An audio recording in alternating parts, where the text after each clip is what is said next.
नमस्ते दोस्तों, स्वागत है आपका राम कहानीवश में, जहां शब्दों में जादू है और हर आवाज के पीछे एक कहानी छुपी है। आज हम आपको सुनाएंगे एक ऐसी रूहानी प्रेम कहानी जो चांदनी की रोशनी में जन्मी थी और अंधेरों से लिपटी थी। तो चलिए इस जादुई सफर की शुरुआत करते हैं। Eclipsed hearts, the rebirth of the twin worlds. अध्याय 31, जन्म का रहस्य। महल के सबसे शांत प्रांगण में, जहां कभी केवल चंद्र प्रकाश गिरता था, अब वहां एक और ज्योति जन्म लेने वाली थी। अलीशा प्रसव की पीड़ा में थी, लेकिन वह पीड़ा नहीं, एक ब्रह्मांड के फूटने की गूंज थी।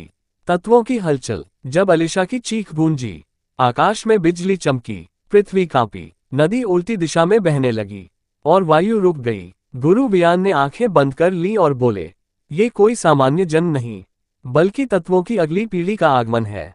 प्रकाश पुत्र का जन्म। अलीशा ने एक सुनहरी रोशनी के बीच एक बालक को जन्म दिया, पर वह रोया नहीं। उसकी आंखें खुली थीं, संपूर्ण चेतना से भरपूर। उसके शरीर पर पांचों तत्वों के चिन्ह थे: अग्नि, जल, वायु, पृथ्वी और आकाश। और हृदय पर प्रेम का छठा चिन्ह, एक चमकता हुआ मंडल। नामकरण। अयान ने उस बालक को गोद में लिया और कहा, इसका नाम होगा आर्यंत, क्योंकि यह आरंभ नहीं, एक युगांत है। गुरु वियान बोले, आर्यंत केवल तत्वों का वंशज नहीं, बल्कि भविष्य के लोगों का दीप भी बनेगा। पहली भविष्यवाणी। जैसे ही आर्यंत ने पहली बार अपनी मुट्ठी खोली, उसके स्पर्श से एक आकाश लेख प्रकट हुआ। Greater than. जब 13 वर्ष बीतेंगे और संयुज लोक को पुनः ग्रहण छुएगा, तब आर्यंत को करना होगा आत्मा और तत्व के बीच का चयन, शांति की तैयारी। अभी युद्ध समाप्त हुए कुछ ही दिन हुए थे, पर यह भविष्यवाणी एक नई चिंता की छाया छोड़ गई। अयान ने तय किया, हम उसे युद्ध से नहीं, ज्ञान से तैयार करेंगे। आर्यंत को चाहिए आत्मबल, न केवल अस्त्रबल। अध्याय 32, आर्यंत की बचपन की शिक्षा। प्रभात के स्वर्णिम आलोक में एक बालक ध्यानमग्न अवस्था में जल के ऊपर बैठा था। वह न डूब रहा था, न बह रहा था, बल्कि जल उसे अपने अंत में उठाए बैठा था। यह कोई चमत्कार नहीं, ये था आर्यंत, तत्वों का वंशज। गुरुकुल स्थापना। अयान और अलीशा ने पुराने राजमहल से दूर पंचतत्वों की संगम भूमि पर एक तत्व गुरुकुल की स्थापना की। यहाँ कोई श्रेणी, कोई जात, कोई भेद नहीं था, सिर्फ ज्ञान था, सिर्फ तत्वों की अनुभूति। 5 गुरु और एक बालक, प्रत्येक तत्व का प्रतिनिधि। आर्यंत को अलग अलग शास्त्र सिखाने आया। 1 गुरु वायुत्र, वायु तत्व के ज्ञाता। उन्होंने उसे सिखाया कि हवा न देखी जाती है, न पकड़ी, फिर भी वह चलती है जैसे इच्छाएं। 2 ऋषि अग्निलोम, अग्नि के स्वामी।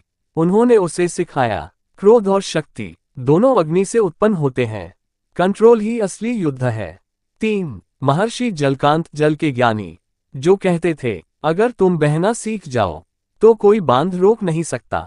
4 मातृभूमा, पृथ्वी तत्व की स्त्री प्रतिनिधि। उन्होंने उसे सिखाया, धैर्य ही धरती है, जड़ बनो तभी शाखाएं फैलेंगी। 5 साधक व्योमन, आकाश तत्व के योगी, जो मौन थे, पर उनकी आंखों में अनंत समाया था। 6ठा तत्व, प्रेम का पाठ।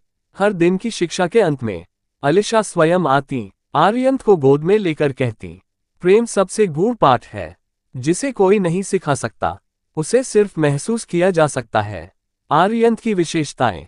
आर्यंत साधारण नहीं था, वह बातें कम करता, पर हर तत्व से बात कर सकता था।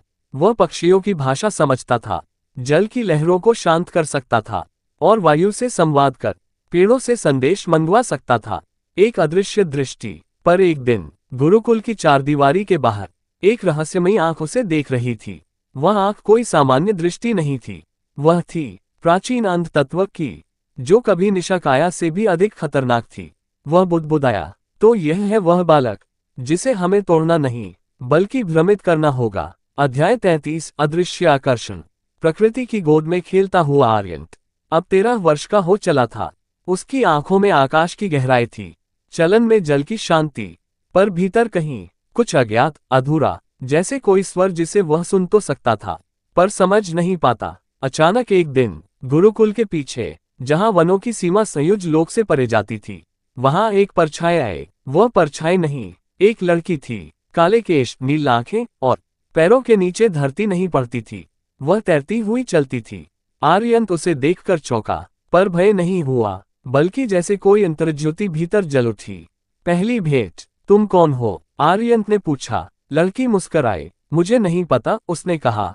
मैं हर रोज एक सपना देखती हूँ जहाँ कोई मुझे नाम से बुलाता है, पर जब तक मैं नाम सुन पाती हूँ मैं जाग जाती हूँ।